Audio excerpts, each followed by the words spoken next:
আসসালামু আলাইকুম, আমি মুজাহের। আমার সামনের এই বাজারের ব্যাগগুলো এমন কিছু পরিবারের কাছে যাবে যাদের কাছে ঈদের স্বপ্ন শুধু স্বপ্নই রয়ে যায়। আমরা তো আলহামদুলিল্লাহ ইফতারের টেবিলে বসি, পোলাপানরা তাকে নতুন জামার অপেক্ষায়, কিন্তু কিছু ঘরে এই আনন্দটা ঠিক মতো পৌঁছায় না। আমি চাই এই রমজানের রহমতটা আমার ঘরে আটকায় না থাকুক।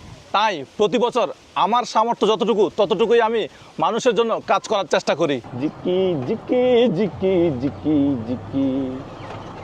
এখন আমাদেরকে যেটা করতে হবে, এই 50টা পরিবারের কাছে ঈদের উপহারগুলো তাদের ঘরে পৌঁছে দিতে হবে। ভালো আছেন? এটা মুড়ি, এটা ওইদিকে রাখেন।